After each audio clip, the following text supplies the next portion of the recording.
Listen, everyone makes mistakes in Disney World, but with this video, you're gonna see 12 of them that you really don't have to make.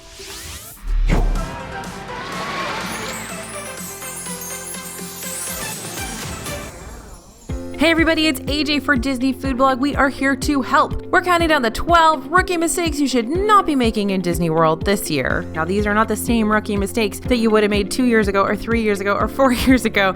These are all based on new, important changes that Disney has made. We want to make sure you're up on everything. Here we go. First up, not taking that Skyliner. So the Skyliner seems to be a divisive form of transportation right now, but we find it to be one of the most convenient ways to get around certain areas of Walt Disney World. The Skyliner hub is located at Caribbean Beach Resort with lines going to Hollywood Studios, Pop Century and Art of Animation, and Epcot, as well as the Riviera Resort. The Skyliner holds a high capacity of people and is almost constantly moving, so you won't have to wait in long lines or sit around waiting when it will show up like you do with the buses. There are also some common misconceptions about the Skyliner that seem to be deterring people from taking it. For one, it is actually quite a breezy and smooth ride. While we'll be interested to check it out in the dead of summer, riding it during a hot Florida September, we found the ventilation worked pretty well at bringing in a cool breeze constantly, so don't worry too much about that lack of air conditioning. The ride was also fairly quiet, smooth, and even relaxing, and when the line has a slight delay, rarely do you ever come to a full stop. Instead, the line will slow down a bit before picking up and getting you quickly to your next destination.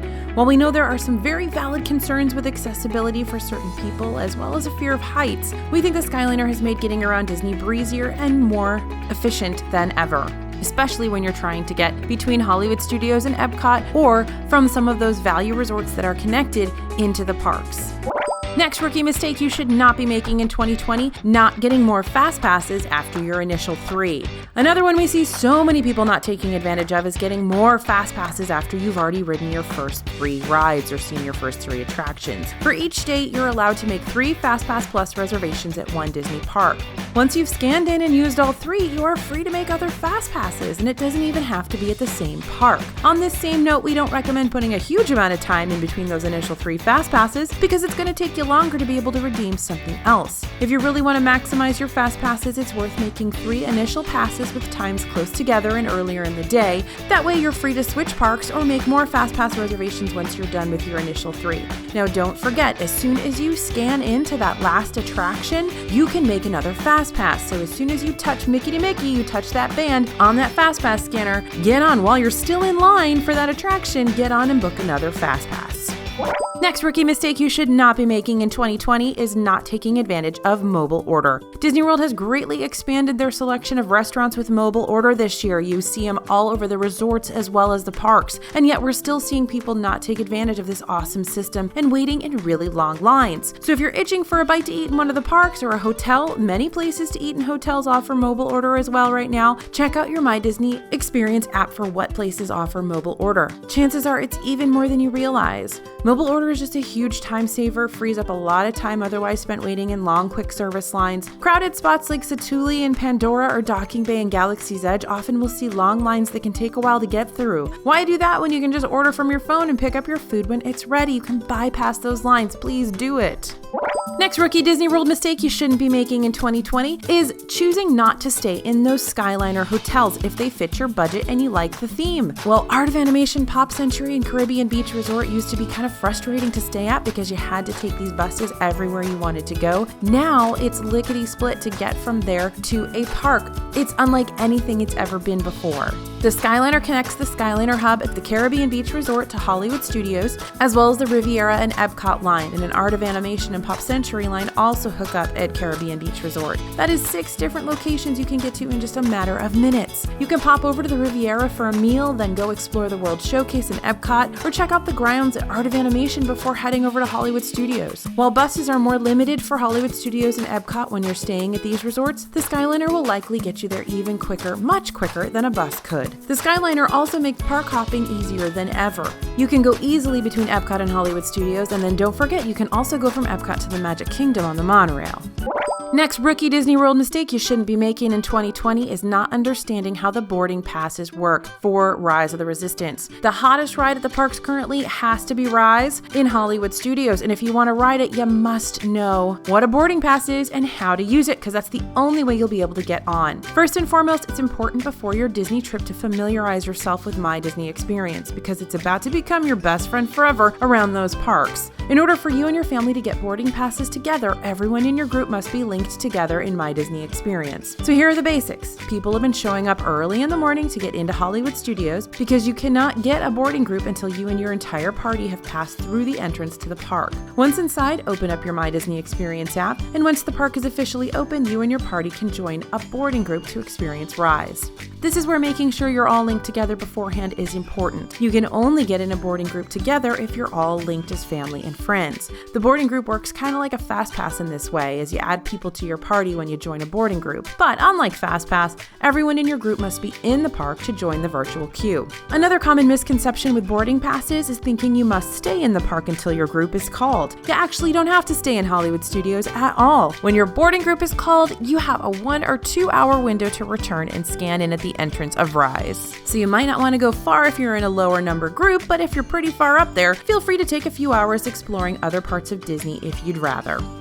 The next rookie Disney mistake you shouldn't be making this year is not using Rider Switch for the new Galaxy's Edge rides. Rider Switch is a great service to take advantage of at Disney World if you have little ones that don't want to or aren't old enough to ride. How it works is, if you have a little one who doesn't meet the height requirement or a guest in your party that doesn't want to ride, you can speak with a cast member about doing Rider Switch. The service allows one adult to wait with non-riders while the rest of the party rides the attraction. Once the other adult returns, you can switch, so you can ride the attraction while they can stay with the non-riders. Rider Switch is not available at every ride, but you can always ask a cast member at the attraction. One place that people don't seem to know they can do Rider Switch is on both rides at Galaxy's Edge. Both Millennium Falcon, Smuggler's Run, and Rise of the Resistance offer this service. One important note with Rise of the Resistance is that while you can do Rider Switch, all members of your party who will be riding must have a boarding pass. Next rookie Disney World mistake you can't be making this year is not buying your tickets before the price increases. Yes, the dreaded price increases. Whether you've bought your day tickets or an annual pass, chances are you've taken notice of the price increase that happens at least once or twice a year. While there's never a set date for exactly when the price increase will hit, if past years have taught us anything, it's that they often happen in the early part of the year. In the past few years, we've seen price increases hit in January, February, and March. So a good rule of thumb is to not wait until the first few months of the year to buy your tickets. Last year, Disney World increased their annual pass prices a little later in June ahead of the opening for Galaxy's Edge. While they seem to be changing it up a bit each year, if you've been waiting on buying an annual pass or ticket, chances are now is the best time before another price increase hits. Another rookie Disney World mistake is skipping Disney Springs. There's so much to do in the Springs, and yet we still hear about people skipping it altogether the way we used to do back when it was downtown Disney and there was nothing cool to do. While it can be easy to jam-pack your days at the parks, Disney Springs is definitely worth the trip while you're in Disney World. The area offers numerous shops, restaurants, and entertainment that all too many people overlook, and it's especially great to stop by and check it out in the morning prior to heading to the parks, or maybe stop by at night for some drinks and dinner. Many of the restaurants are open late, don't forget, so even if you do want to stay at a park from open till close, you still have time afterwards to be able to enjoy all that Disney Springs has to offer, especially those late night restaurants. And aside from shopping and food, if your family's not really into shopping or, food, there are also some really fun attractions at Disney Springs, including the virtual reality excursions of the Void. It's so fun, you guys. I was like, why are we doing this? But it was so fun. Star Wars fans especially want to make a detour here where you can actually go inside a Star Wars story, becoming a stormtrooper and fighting Darth Vader. So yeah, there's lots of cool hidden gem things to do in Disney Springs that you'd never expect, even if you're not a big shopper. Next rookie mistake, not utilizing the right transportation or not knowing where transportation connects you to. We get it, there's a ton of different modes of transportation in Disney, so it can get confusing knowing which one goes where. But this is a great thing to map out and know where to go ahead of your trip. First off, know your options. If you're staying on Disney property, take a look at what modes of transportation your hotel offers. For example, if you're at the Wilderness Lodge, you want to note that you will not be connected on the monorail. Instead, options like the bus or boat are available to get you to Magic Kingdom. There's so many different forms of transportation at Disney World, and My Disney Experience even has a directions app built in to tell you the best way to get where you need to go. As long as you know how to best utilize each mode of transportation, getting from place to place around Disney World is going to be a breeze. But also remember, there are other options like Lyft and Uber. You can get a minivan. There's lots of different ways to get from place to place. So check all that stuff out before you go. I think we have a whole video on transportation here on DFB Guide as well.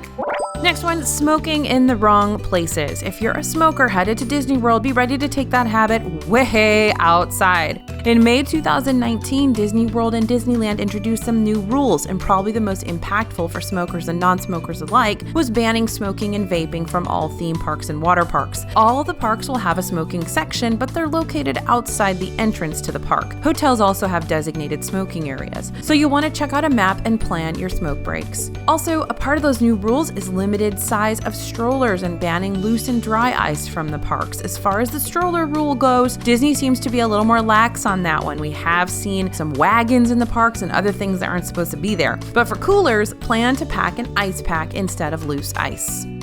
And then, of course, there's not bringing your straws. Disney parks are making huge strides towards becoming more eco-friendly to reduce their carbon footprint, even if it means switching over to some less crowd-pleasing options, notably those paper straws. Paper straws may be better for the environment, but even better is bringing a reusable straw. Even if the real reason you're doing it is because you had soggy paper straws, we don't judge. Disney sells some adorable reusable plastic straws, or you can purchase your own stainless steel ones or silicone ones ahead of the trip. Also, consider packing some reusable utensils or buying the metal spork that's turned back up in Galaxy's Edge. Who doesn't love a useful souvenir? Next rookie Disney World mistake, not checking out closures and refurbishments before visiting the parks. That dreaded moment you've been dying to ride a specific Disney attraction only to see that sign at the entrance under refurbishment. Luckily, that disappointment can be averted. Keep up to date with DFB to get the lowdown on all the upcoming refurbishments and closures before your Disney trip. We actually publish a post every single week that tells you what's under refurb. Alternatively, you can also visit the Disney World website, where they will have a full and comprehensive list of all the attractions that are currently under refurbishment for you to explore. If there's a specific ride you know you're going to want to do even before you've planned your trip, be sure to check out the list to see if there's any news. There are some rides that go through annual refurbishments around the same time each year, so that can sort of help you plan further out in advance. If you really want to ride Splash Mountain, don't go to Disney World in January and February because it's probably going to be down for refurb.